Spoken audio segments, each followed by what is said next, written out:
Christopher Luxon on Kerre Woodham Mornings with pinnaclelife.co.nz. Easy online life insurance. Call 0800 80 1080. Newstalk ZB. Newstalk ZB. It is 10:07. Very good morning to you. Just realised I didn't put my lipstick on. And we're being filmed.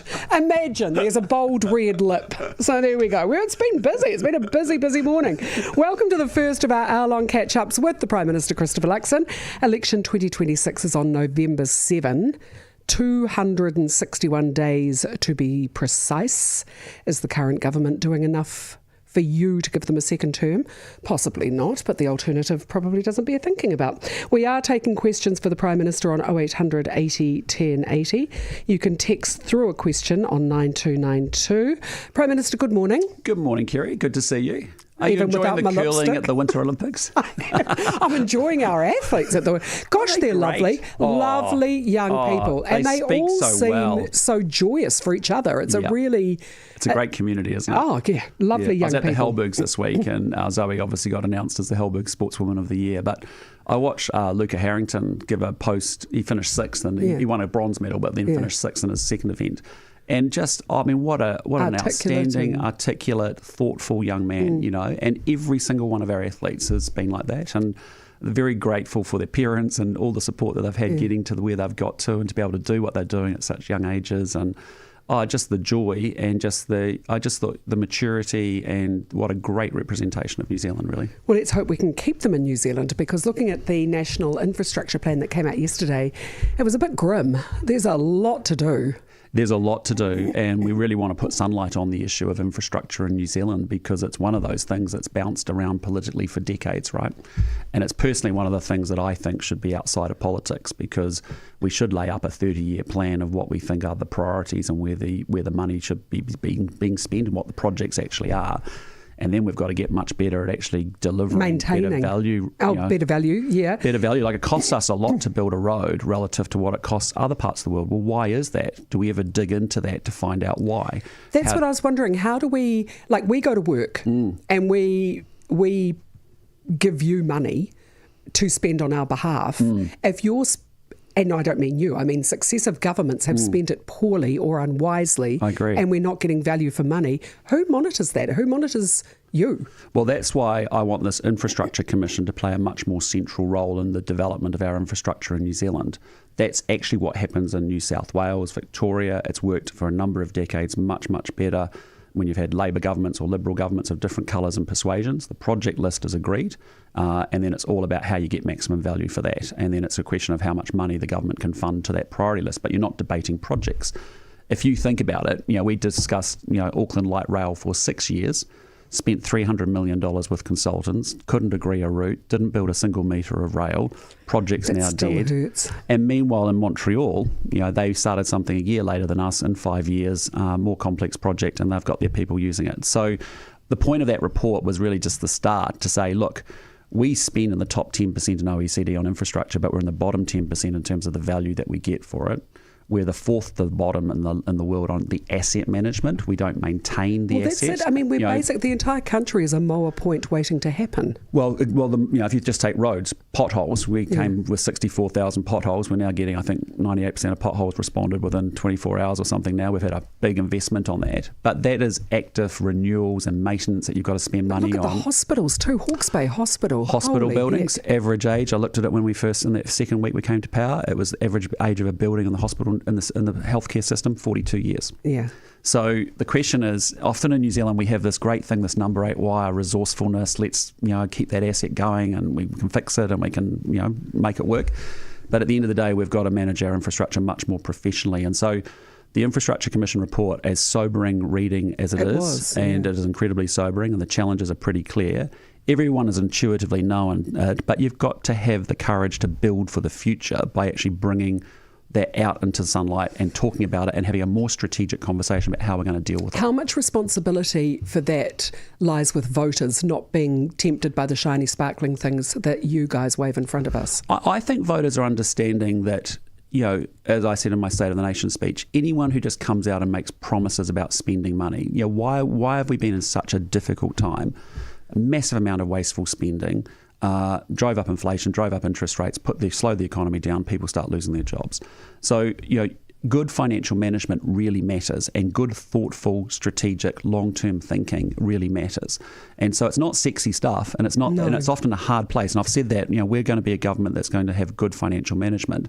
And that means it won't be an election where we come out and promise you all sorts of things, because we have to be mature enough. We have to be mature about that. We have to accept that. Hey, listen, look, we have an awesome country and we have an amazing set of potential and future ahead of us. But having more strategic conversations around infrastructure is a really good thing, and actually thinking about how we change that. Having a more strategic conversation about savings and investments for retirement is a really good thing. Having a more strategic conversation on things like education and how we build a world-class education system, good stuff. The planning laws that we're going through is a big change. It's the single biggest thing that will unlock. Raising the age of retirement. Aging the age of retirement, they're good debates. I've talked about all of those things to say we've got to sophisticate and have a more mature conversation on some of these longer-term challenges, because they represent opportunities to New Zealand. Well, they do, but so do both main parties, so that you're not... Honestly, we are in trouble, and we need you guys to work together, and we will be mature enough to respond. I'm going to take a really quick call from Craig. Good morning to you. Hey, good morning. Good morning, Prime Minister. Morning, Craig. How are you? Yeah, good, mate. Thanks very much. Hey, quick question. I live in the north, and we have road tolls that run into Northland on the motorways. I'm just wondering why we have road tolls and good people of Wellington, good people of Waikato do not. It's a question that we all ask ourselves up here, and this is probably part of the poorest part of the country, and I think it's really important to us. Yeah, no, look, I hear your concern there, Craig. The reality is, and what we've announced last year, is that we are going to need to toll more roads across the country. It's going to be a feature going forward. If you want to build the quality roads that we need and the infrastructure that we're going to need, the way that you can pull that forward is actually by tolling many of our roads, or some of our roads. So as we go forward, we are going to need, and we've been very upfront about that. If otherwise, you're going to wait to 2080 until you get your 4-lane highway from Auckland to Whangarei, right? So but that's the same in the Waikato, where we've got massive growth and roading happening there. It's the same in parts of Lower North Island. Ultimately everywhere across the country. And it is a feature that you see. If you go to Australia, you'll see tolls throughout Victoria, throughout New South Wales. If you go to other countries throughout Western Europe, it's quite normal, because otherwise what happens is we sit here in New Zealand and kid ourselves that actually the government can afford it all on its own finances. And the bottom line is politicians will come out and promise you, I've seen lots of designs from Labor last time about harbour crossings. I think there's been 4 or 5ve of them. But the reality is we're going to have to use tolling to actually fund some of our infrastructure so that we can pull it forward. $9 each way on the North Shore is going to be a bit iffy. I just want to clear up on that $9, because that was the Infrastructure Commission basically took the toll from 1960 and inflation adjusted it to say that's what that toll in 1960 represented. That the people of New Zealand in 1960 said, we want a harbour bridge crossing. Yes, we have to pay with it for a toll. We used to do it that way. And as a result, that is hypothetical at the moment. Right. We haven't even made a decision whether we've got a bridge or a tunnel. Then we'll worry about how we fund it.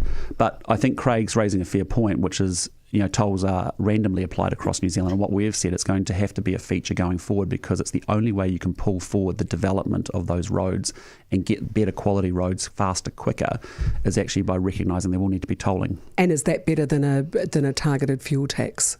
Well, it's better than sitting there promising something that you haven't got a shot of delivering, and it's not funded or backed up to But didn't you do that with your transport plan? Well, we've got our RONs. We've actually gone through business cases with them. Yes, there's challenges about how you digest all of that, but we're laying pay up, for it. You mean? Yeah, well, but you are laying up the projects. It's important to actually be clear about what is the infrastructure that you need to do. Like you've got to decide the priority of it, and you've got to decide that is an important road that ultimately that we have to build.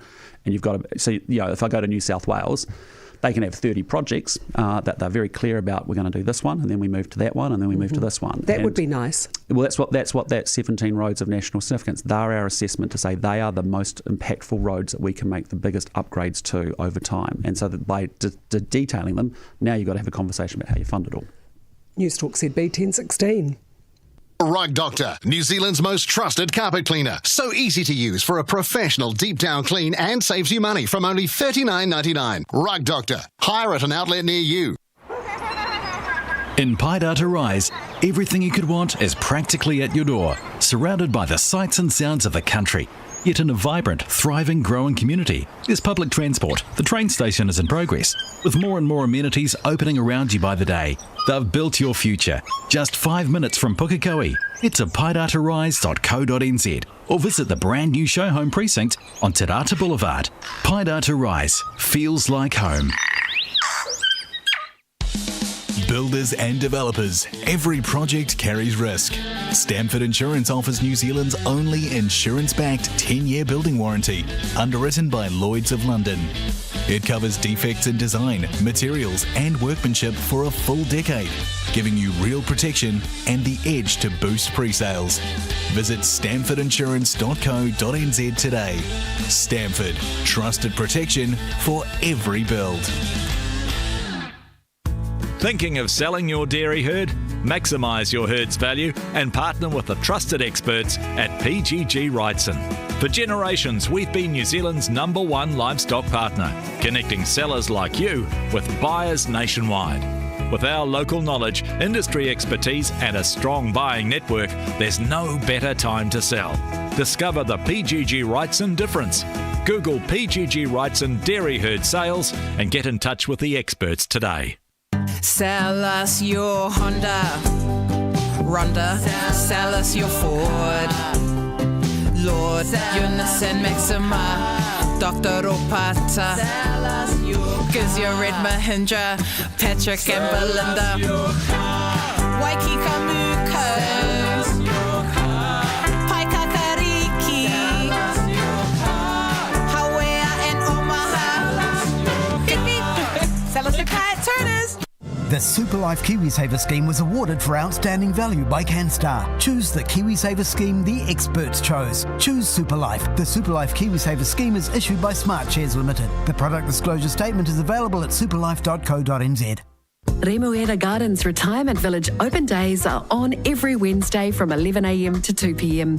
Explore our brand new apartments, timeless gardens and vibrant facilities. Visit remueragardens.co.nz for details. Depth, balance, perspective. The new Reserve Bank governor. It's not really until you've got a new captain in charge that you realise just how little confidence you had left in the last lot. The Reserve Bank made very clear where they think growth is going to come from in this country. Agricultural exports, tourism and manufacturing. These guys get spreadsheets, they sit in a room and they analyse it. Meantime, out here in the real world, there's a different story being told. And we've said that a million times with Adrian Orr, and that's why I cocked it up so badly. Every view from every angle. Newstalk ZB. Newstalk ZB. Jason, good morning to you. Oh, good morning. Good morning, Christopher. How are you? Good, Jason. How are you going on? Getting on? Yeah, good. Hey, Chris, I spend quite a lot of time driving around the country and I'm really happy to pay a road tax, but what I'm not really happy is for my tax to be spent on all these hundreds of these trucks with all the cones on the back. I drove past roadworks the other day and I saw three trucks, about 7 guys. Yeah. And there was one excavator working. It was like a 5-ton excavator. Yeah. So the bill for the excavator would have been $180 an hour, and the trucks would have been $3,000 or $4,000 an hour, probably. Yep. You're bang on. So the efficiency in building roads in this country, we've got to get some international project managers over here to do it better, because fully it's agree. not working. Yep. And the other thing is, why are we building these wonderful American-style, palatial, 100-metre wide, between the fences, massive roads with huge roundabouts? New Zealand can't afford that. We literally don't have the money. Yeah.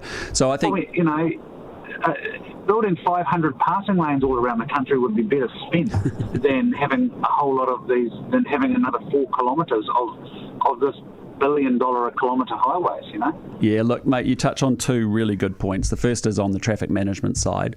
I think the previous lot had spent $750 million or something on road cones. What we discovered was that there was this endless book of just policy around how you deploy road cones. We've got rid of all of that. We've actually said for state highways, which the government's responsible for, we just expect some pretty basic principles. We've actually said then for local roads, which councils are responsible for, that actually you've got to adopt our central sort of approach, which is a more guidelines approach rather than a prescriptive approach. And if you don't, then we actually won't fund our share of the local roads as we go forward from here. So hopefully the road codes thing has actually been coming down. It has been coming down. I think we've halved the cost already, which is good stuff. You raise a very good point in light of our earlier question from Craig, which is that the cost of our roads is really unbelievable high. I'm interested in the cost per kilometre that I see around the rest of the world versus what we pay here in New Zealand. And whether it's been classrooms for school kids, whether it's been Kaingaora housing, whether it's been roading, I think you're dead right. We are paying way too much, and have we got the specification right for what we need as well? So there is a whole bunch of work now that we've got this infrastructure commission on board, having these more strategic conversations out there. The biggest thing you've got to work is not just how you fund it, but exactly your point, which is how do we know we're getting value for that road, and are we getting it at a really good cost? We've got a situation at the moment where we want to build this 4-lane highway between Auckland and Whangarei. We think that'd be the single biggest thing that will transform Northland's economy. And we've got 3 international consortium on that, and they are bidding against each other and bringing their expertise from overseas into that assignment and project. And I'll be very interested to see what that looks like. Will the overseas contractors be able to keep the price down? Because we saw what happened with KO. Well, the KO is a unique problem because it's been not about overseas. The overseas guys build roads all around the world and infrastructure all around the world. And we're opening up New Zealand for the first time to them to say, bring your expertise, because they actually have tunnelling expertise. They do things in different ways than we've done it historically. So they're actually quite good, and they can teach us how to do roads at a lower cost and better. So they're not going to look at the government and think, oh, it's a government job, I'm going to No, because then we've got a competitive tender, and because there's 3 international consortium, they have to play each other off, and they know what they can do roads for. But surely there were plenty of builders in New Zealand that you could have done a competitive tender for to build the KO houses. Yes, well, then the KO houses has been an absolute debacle. I mean, KO was building houses at 12% above the market rate. So how did that happen? Because there were competitive tenders Again, we don't manage these things well. As a former CEO, if I had parts of my business running at 12% above the average and I was the biggest guy in town building houses, you'd just say, that dog don't hunt, that's not good. So we've changed the CEO, we've changed the chair, and lo and behold, people from outside the system like Simon Mutter and others have come in, and they've actually done an exceptionally good job. Although they've got the cost per square metre build coming down very, very quickly. They have. Houses being turned around faster. On that, though, I had a guy say who has worked on some of those contracts that the timeframes are unrealistic and the finishing is really poor on some of the houses, which will come back to bite them. Yeah, I'm not. I honestly just think there's been so much poor. We have to get better at delivering things, right? That's what we're really talking about, whether it's been roads. I mean, how on earth when we came to power, how on earth does it cost us $1.2 million to build a standard kids classroom in New Zealand? Well, it turned out only 20% of the classrooms were built in a standardised way. Every classroom was different. We got that up to 65%. We've halved the cost already. There's more to go. So now we can do twice as many classrooms for the same amount of money that Labor had, because we're managing it better. So that's what I'm talking about is management, good management, and execution really matters. Newstalk ZB 1024. Kiwis know excellence when they see it, and Continental Cars Volkswagen is driving excellent deals and huge savings across their demonstrator range throughout February. Don't miss out because you'll save thousands. Continental Cars Volkswagen, driving excellence. The Chemist Warehouse Kids Week sale is on now. Head in store or online to find up to 45% off the Oral-B range, up to 40% off the Pro Vitamin Co Kids range, up to 30% off the Baby Love range, plus 25% off the EcoStore Kids range. Hurry, sale must end February 25th, but only at Chemist Warehouse. Are you starting to worry about a loved one's health as they age? The Helier Care Residences by Oceania are there to support that next step with a special offer to make moving into aged care easier. Choose between a $5,000 moving package or a $5,000 cashback, whatever best supports your loved one as they settle in. To learn more about this limited time offer, visit thehelier.co.nz. Oceania, believe in better. Terms, conditions and eligibility criteria apply. The Hello World Travel Mega Cruise Sale is on now. For expert advice at the best price on more than 51,000 sailings across 38 cruise lines, Hello World has the perfect cruise for you. From luxurious ocean voyages to river cruises and so much more, turn your cruise dream into a reality. Sale ends 28 February. Hello World Travel, the local travel professionals you can trust. Visit helloworld.co.nz or call 0800 75 87 87. Is it a fridge? Is it a freezer? No, it's both. It's the TCL hybrid chest freezer. With a fridge and a freezer function. You can easily switch to suit your storage needs. Make it a fridge. Or make it a freezer. It also has a removable sliding basket. For access to smaller items. Removable for larger storage. Plus, it's on wheels. All for the very special price of just $615. Say hi to a hybrid. At Magnus Benro. Some things are just better in pairs, like socks, skis, and high-tech hearing devices. Right now at Triton Hearing, two's really better than one. Buy one device, get the second half price on our best hearing tech, featuring AI-powered speech clarity. Visit your local Triton Hearing today or call 0800 45 45 42 to ask about our great deal for both your ears. Offer applies to selected Phonak hearing aids for a limited time.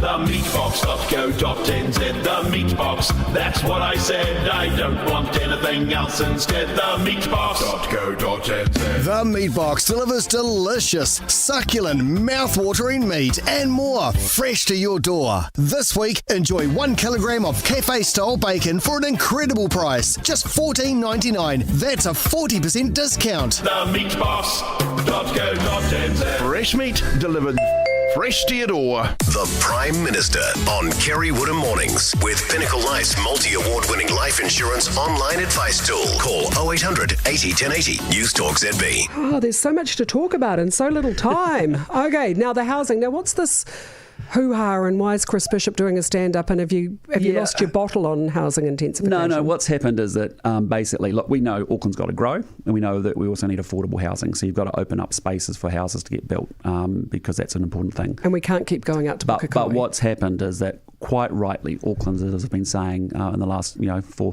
months that, hey, listen, we don't want to see our suburbs being intensified with massive buildings beside them. Oh. So what we've done as a government... So the flash people in the leafy suburbs don't have to put up with apartments? Actually, it's actually quite reasonable in terms of people are living in suburban Auckland, and they've then been... anyway, long story short, is what Chris will announce is a significant reduction in the capacity, which means that then actually that pressure of intensifying our suburbs in Auckland goes away. And what we want to see is intensification happening in the right places. So let me tell you... Where the flash people aren't? No, in the CBD, over the transport hubs. If you think about it, we've just spent $5 billion on the CRL network in Auckland CBD, right?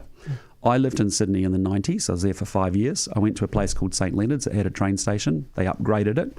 Then they put in apartments. Then they put in restaurants. Then they put in shops. And actually that became a really cool, vibrant part of the city of Sydney to live in, right? And that's what Auckland is going to need to do. Over the CBD, the transport hubs, the town centres, we should be densifying and putting more intensification. So where will the density occur? So it should occur in the CBD, in the town centres, in the transport hubs that we've got across Auckland City, but not in the suburbs.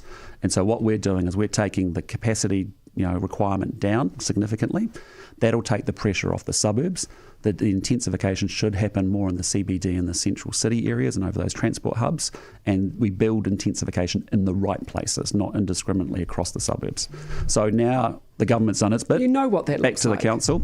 No. It's actually part of an Auckland city that's growing. And if you think about cities that are similar size like Brisbane or what Sydney was in the 90s, it's quite natural that you want to see intensification, but you don't go do it in your suburbs. You do it in the places where people can get to and fro from work, over transport hubs in the central city. So Kingsland is still going to be intensified? Well, I can't speak to specific suburbs because that's a council decision. But it's a transport hub. Yeah, but it's close to the city. Sure, but where there are transport hubs, that Panmure would be a classic, right? That is going to be a major transport hub for East Auckland connecting to the CBD. And that's not where your wealthy donors and voters are. No, but it's not about that. It's actually about... No, you think about it. If you're living out in Pakuranga, and all of a sudden you've got a proposal that your house beside you is being knocked down and up comes, massive intensification of, a multi-storey building with multiple apartments. That's not where it needs to be. It needs to be, nowhere near a transport hub. You've got to be able to... But we've had that happen with Pocono and Clark's Beach. I mean, look at those huge housing developments and there's no public transport for them. Well, that's the second problem, right? Which is that you've got to say we can densify in the CBD and over the transport hubs, and you've also got to open up green space, and that's in order for a city to grow. But when you open it up, you do it in a proper way, which is why we're signalling you've got to have a 30-year view about where you want the growth to be, because otherwise it happens in an ad hoc way, and then we don't have the schools schools in the right places, and we don't have the hospitals in the right places, and we haven't done the planning properly because we've just whacked a suburb into what was previously farmland and haven't thought it through. So in the past, any lovely old farmer after a lifetime of hard work and propping up this economy could sell off his land, gets rezoned as a residential 60 building. houses go up with no parking, no schools, water, no public transport. Yep. It just happens in an ad hoc kind of fashion. That's why you've got a way to run a country. No, and that's why I'm saying to you, the earlier conversation we had about being strategic is you've got to say, over the next 30 years, Auckland City's going to grow. So where do you want that growth roughly to be? And we're saying we want that to be in transport hubs, and yes, there'll need to be some green fields opening up of some spaces as there has been in the past, but we're going to do that in a more sensitive way. Okay. If you look at Drury, for example, that's probably going to be 150,000 people living down there. It's almost a new city. Well, you've got to think about the schools, the hospitals, all of that as those subdivisions get built out down there. We don't want that just happening with sprawl, that then you don't end up with the services and people are frustrated about that. All right. So it's good news. So it just means the intensification in the suburbs goes away. Good news for some. Newstalk ZB 27 to 11. Newstalk ZB Auckland, time saver traffic. Summit Homes presents family lifestyle living and rental income potential. Now the Southern Motorway southbound, you're going to hit slow traffic approaching Green Lane. Citybound, it is slow from Penrose through to Green Lane. The northern northbound, moderate over the Harbour Bridge. Citybound, slow at Upper Harbour. Available now, 169 Hitchin Road, Pōkeno. Search summithomes.co.nz. Ivanka Zonich for time saver traffic. Your Volkswagen, Skoda or Holden deserves expert care. And at Giltrap Penrose, that's what you'll get. Factory-trained technicians, genuine parts, and just 2 minutes from the Southern Motorway. Book today at giltrap.com and drive with confidence. Experience the new with David Reed Homes, where innovative design meets everyday living. For over 30 years, David Reed Homes has been crafting unique, architecturally designed homes across Auckland that reflect your lifestyle. From forever homes to inner city rebuild projects, every home is created with quality craftsmanship, expertly managed from start to finish for a seamless building experience. Get in touch with our Auckland team or explore David Reed Homes online to find out how we can bring your dream vision to life. Can't poo? Spending too much time on the loo? Here's some great news. Introducing Caruso's Poo Well. Caruso's Poo Well is a unique herbal and fibre formula containing cascara, yellow dock, fennel and green banana powder. These help to support regular and comfortable bowel motions, bowel evacuation and abdominal bloating. So if you can't poo and you're fed up with spending too much time in the loo, try Caruso's Poo Well. Available from Chemist Warehouse. Read the label, use only as directed. Caruso's Health Sydney. Happy new bathroom. Happy new bathroom.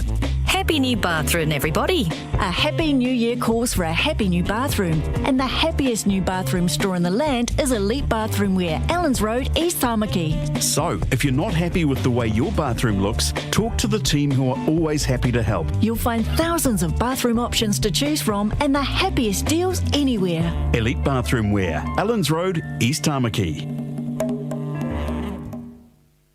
Discover Zika at Giltrap Zika North Shore and Grey Lynn. Explore the Zika X SUV from $59,900, the Zika 7X Luxury SUV from $69,990, and the Zika 009 MPV from $149,900. Visit Giltrap Zika today. Newstalk ZB headlines. With Your Ride, New Zealand's #1 taxi app, download Your Ride today. Armed police are out in force in Hawani Street in Christchurch's Northcote, where 4 people were injured in an altercation last night, one critically and another seriously. They believe the parties involved knew each other. Meanwhile, in Auckland, a person's in hospital with serious injuries consistent with a gunshot wound after an attack in a Manarewa garage last night. A law expert says the fact that the government appears to have run out of time for a referendum on 4-year electoral terms illustrates why the change appeals. More than 100 drivers have failed compulsory retests at Auckland's Highbrook VTNZ Vehicle Testing Centre, where 3 testing officers have had testing licences revoked and 2 others have been stood down over bribery claims. 8 backcountry skiers have been found dead in California after an avalanche in whiteout conditions near Lake Tahoe, with 1 person still missing. Another 6 people have been rescued. Reserve Bank's dovish statement to pause mortgage rate hikes for now. See the full analysis at NZ Herald Premium. Back to Kerre Woodham. Back to Kerre Woodham and the text machine. Get a bloody room, you two. 2 callers so far. It's not all about you, Kerre. Well, it actually is. It's called Kerre Woodham Mornings. It actually is. So I'm trying. You got to love the callers. I've got questions too. Jason, see, look, caller. Morning, Jason. Good morning, Prime Minister. Thanks for Jason. taking my call. Thank you. I'll try and frame this as a question, but it probably doubles up as a plea. I, like, fortunately, most of the voters last election cycle realised that you were the government we needed at that time, and I still believe that a centre-right-led government is what the country still needs now. However, one thing that really grinds our gears is, and I'm not your campaign manager, I don't profess to you're a smarter guy than I am, but less of the blaming the other lot. We're all smart enough as your voter base to realise much of the pickle we're in now that you're doing a sterling job of getting us out of is to do with the last administration. There's no question of that. We're all smart enough to work that out. So I guess my question for you is, do you think it would be a smarter ploy this time round, and I know you'll be embarking on a period of leaders' debates, talking on radio like this, that we use less of that, and one minister you have that does that exemplary well is your Education Minister. I don't think I've heard her reference the other lot and all the great things she's doing, and that just shows her strength. So, yeah, no. Look, Fair comment. That's my question to you. No, fair comment. Honestly, really fair comment. I guess the reality that what we've tried to do is say, what's the problem we've inherited, what's a common sense solution, and then what's the results we're looking to see, and then we want people to feel it. So when we reference the past, it's just saying that's the starting point and the context for the turnaround that we need to know what the facts are. So in education, half the kids weren't going to school, 80% weren't where they need to be on maths, 50% weren't where they need to be on reading. That then led to Erica and I putting the common sense plan together to get structured literacy, structured numeracy, NCA replacement away. But look, I mean, that is the thing. We're trying to fix the basics and we're trying to build out the things for the future that set the country up for great success. But no, I hear what you're saying. It's just generally done from, as a turnaround guy, what's the problem that you're trying to deal with, and then common sense plan going forward. So it's context more so than just wanting to beat up the opposition per se, because actually we want to talk about our plans and what we're trying to do, which is common sense stuff. He does have a good point, though. It's a fair point. Yep. John, good morning to you.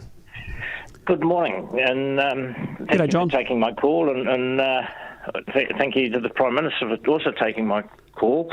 I'm self-employed. I'm optimistic about the future, but I suppose my question is around how do you as a PM navigate the negative comments while providing hope and taking people with you all at the same time when the government itself is made up of parties with different views of how to reach utopia? Well, listen, I appreciate you empathising with me and understanding what it looks like in my shoes from day to day. But look, a couple of thoughts for you. One is, I choose to do this job. I could do lots of things, but I choose to do it because I love the country and I want it to realise its potential. So you've got to get connected to that's the mission and purpose. And if I read everything that was written about me at 4:30 in the morning when I wake up, I wouldn't want to get out of bed. So, and I've also just learnt to be informed by social media but not consumed by it. And I've also had a view very strongly from the get-go, which is, look, people I don't take advice from, I won't take offence from either. So those are the things that personally I do to navigate some of the heavy criticism that you get, obviously, that comes with this job. But honestly, it's a tremendous privilege, and I'm very juiced and very excited about the potential that sits in our awesome country, and we are going to build a kick-ass country for our kids and our grandkids, period. All very well and good taking criticism from random trolls on the internet.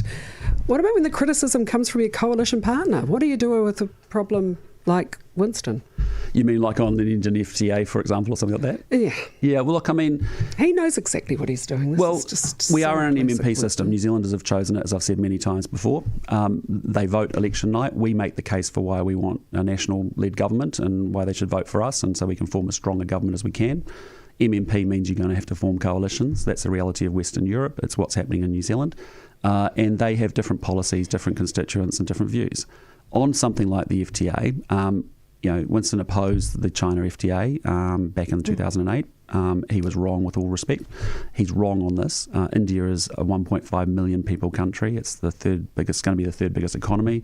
It's the fastest growing economy. What about the immigrants? Yeah, and then the immigrants thing is all untrue. I mean, we have got really smart immigration policy, and in fact, something I'm proud about in the last 2 years is we've tightened up a lot of our settings because this will open it wide open, according to Winston. No, I disagree. He's completely wrong. He's a lawyer.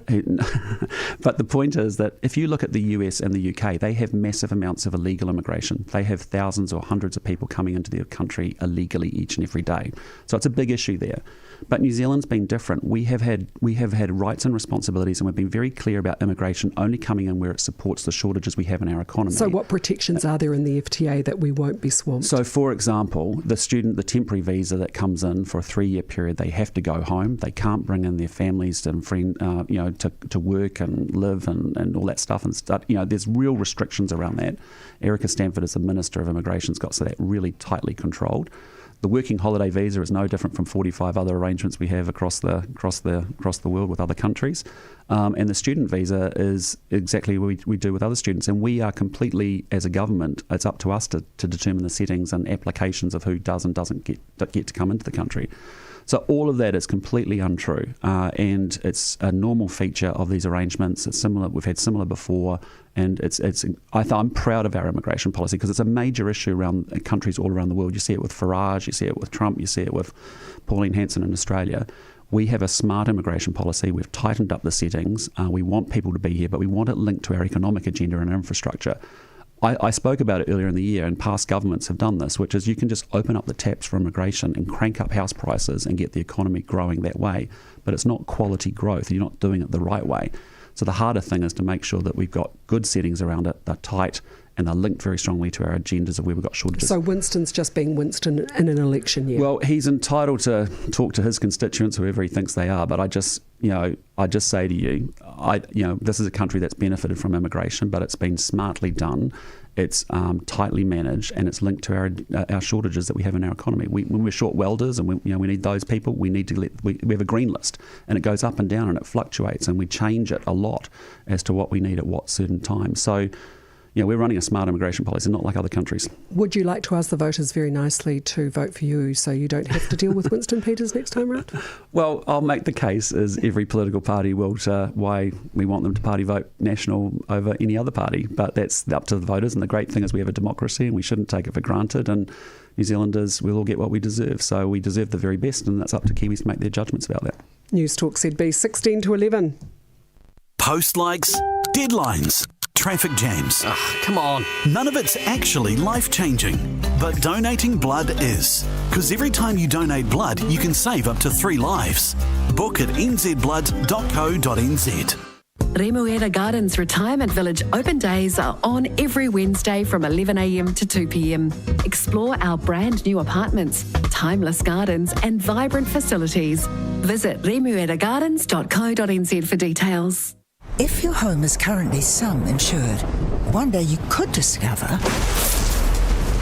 that only some of your home may actually be insured. That's why at MAS, we prefer to offer our members full area replacement house insurance, which means you're covered for the cost of a full rebuild. Visit mas.co.nz to learn more. MAS, your future's in good hands. Terms and conditions and underwriting criteria apply. Ibbott's MGZS EV pre-reg sellout is on now. Get into a near-new electric car from only $29,990 drive away. Only 50 pre-registered MGZS EVs, some with as little as 50 kilometres on the clock. Get peace of mind with a 7-year, 160,000 kilometre warranty, plus 7 years roadside assistance. Normal lending criteria, T's and C's apply. Once they're gone, they're gone. Don't miss Ibbott's MGZS EV pre-reg sellout on now. The Home and Lifestyle shows are coming to Manawatu, Wanganui and Northland. Showcase your product or service to thousands of homeowners, DIY enthusiasts and household shoppers who are eager for deals and expert advice. Generate strong sales, build brand awareness and grow your customer database all in one weekend. Spaces are limited, so secure your stand today. The Home and Lifestyle Show, powered by One Roof Property. Find out more at homeandlifestyleshow.co.nz. Join Darcy Waldegrave weeknights for Sports Talk, thanks to GJ Gardner Homes. The team at GJ Gardner Homes are great supporters of sport and build more homes for New Zealanders than any other builder.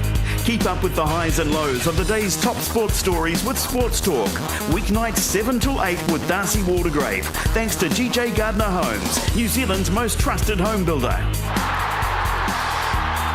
Only on Newstalk ZB. Talkback with Christopher Luxon on Kerre Woodham Mornings with pinnaclelife.co.nz. Easy online life insurance. Call 0800 80 1080. Newstalk ZB. Newstalk ZB. Yeah, see, this is what happens when we talk about the FTA. Well, why have we got so many Indians cleaning cars and driving buses? We don't need to bring in immigrants to sell alcohol, wash cars, mow lawns, paint houses. Is one of the critical industries we're short of labour, and including Uber drivers, too many Uber drivers, hospitality and care workers and their elderly parents. As Helen said when this came out, if we had an FTA with Sweden, I bet there wouldn't be this kind of kickback. Well, all I'd say is the visas that we're opening up under the FTA, 80% of them are tied to the green list, and that is the shortages that we have across the country. 20% are specialist locations, about 800 places, I think. But that's very much what we're doing. And so we have been short bus drivers. We actually have been short truck drivers. We have been short mechanics. We've been short welders over the last 3 or 4 years. And it does fluctuate. And we make those changes very dynamically. But, we are not in a situation like I've observed even in Australia and Canada. They had very lax immigration settings, and now they've had to tighten those up. We've been smart. And we have had in the past. Well, yes, and that's what I made the point before, is that, you look at our immigration that's come into the country over recent years, compared to what you've seen in Australia, Canada, and certainly what you've seen within a different set of problems around illegal immigration that, Farage and Trump have talked about in those countries. So, we are a country that we should be very proud of the immigrants that have come in. They work incredibly hard. They take 1, 2, 3 jobs to get a deposit for a house and for a business. They're a great role model, I think, to some New Zealanders to actually observe hard work and aspiration and ambition. But equally, we manage it tightly because we link it to the economy. And when we don't, that's when you lose the social licence for immigration. Yeah. What about our dependence on the primary sector? Thank God for them. Thank God for them. Yeah. But that is a vulnerable sector. It's vulnerable to weather. It's vulnerable to taste, to overseas demand. How do we spread, not put all our, quite literally, kiwi fruit into one basket? Well, I'm actually quite proud that we're actually seeing growth across all of our sectors. So it's services as well, a lot of technology growth, a lot of startups growth that's happening. Isn't that exciting? It's really exciting. Yeah. I was at an event on the weekend around Sale GP. We've had $4 billion come in for people who want to invest $5 or $10 million in startup companies, essentially in New Zealand. That's enabled those companies to grow, open up new markets and hire people. That's what we want to see. That's smart. That's really smart investment. Our gaming industry is... Video gaming is going really well. Tourism is bouncing back really strongly. Just on primary industries, isn't it interesting? People would call farmers villains. They are deeply valued. But we're in a place now where dairy is under huge demand around the world. Red meat and sheep meat protein is in real demand because the herds have been shrinking around the world, and we've refused to let our herds shrink. And you've seen me talk about what I've done on agricultural pricing and a bunch of things. Well, they have shrunk from what they used to be, but sure. Yes. But relative to other countries, we have more of what the world needs, and even horticulture, and now wool's at a 10-year high. And so, actually, the outlook for the next few years is very positive because the world demand is greater than the supply. And what we're doing as a country, or as a government, and Todd McLean, I've been doing over the last 2 years, is we've hit the planes hard because I want those processors to be able to say, I'm going to sell product in America or China or India or the Middle East or UK or Europe, and I'm going to move my product to where the greatest margin and best prices are so I can get those monies back into New Zealand and those profits back into New Zealand so that I can actually hire more people, expand my business, continue to grow. So we shouldn't beat up on farmers ever. They're deeply valued and they are innovative and they keep getting more productive, and we're the most carbon efficient farmers in the world. So it's stupid to shut that all down and move it all offshore as was proposed previously. I'm trying not to criticise the last government based off the feedback I did, but it was insane. But so I'm really proud of it. So I think, you're seeing growth in manufacturing, you're seeing growth in services. Auckland, when you and I spoke last year, was a problem. We don't have a constant yet supply of affordable energy, and then that LPG, and we're running out of time. Well, energy, can I just say on energy, We have a massive renewables boom going on in this country. In fact, in the September quarter, we had the lowest emissions we've had since 2010, and that's because there's a hell of a lot of solar, geothermal, wind being built across the country, local people doing it, international people wanting to do it. But we also have this dry year risk, and we need a backup on coal, but we need a big backup on gas, and that's what that's about. And by doing that, you're lowering prices $50 per household by doing that LNG facility. You've got a minute to tell our middle income earners who are doing their best by their families, doing their best by the country, who aren't feeling it, who've had a tough time. One of them may have been made redundant. They're not feeling optimistic. What do you say to them? Well, I acknowledge it's been very difficult the last few years. We've dealt with COVID, we've dealt with inflation, we've dealt with technical dislocation in some cases, in some sectors, some jobs. But I want them to know that this is a government that understands the economy, and we're doing the right things for the long term. We've had to fix a lot of basics, and we'll continue to do that. But we are building out the things that create the potential and the growth that we want to see in this country. Whether it's the planning system, it's not sexy stuff, but it's important stuff. The stuff we talked about on infrastructure in this call, education reform. We've got to step up our savings and investment for retirement, all those kinds of big issues and challenges, but also massive opportunities. So I know it's still tough for some people, but we are seeing, we've had a big turnaround. The recession's, now we're in recovery mode. We want to see more growth coming through, and we want to see people feeling that over the course of this year, and that's what our real hope is and our plan is. Newstalk ZB, it is 7 to 11. Mark your calendar for the first ever open day at Franklin Village by Oceania. Take a glimpse into the good life that awaits at Pukekohe's newest retirement village on Saturday the 21st of February from 11am to 3pm. Tour a beautifully finished villa and club-style amenities and enjoy light refreshments, plus live music to celebrate the grand reveal. Don't miss it, Saturday 21st of February. Visit franklinvillage.co.nz for more information. Oceania. Believe in better.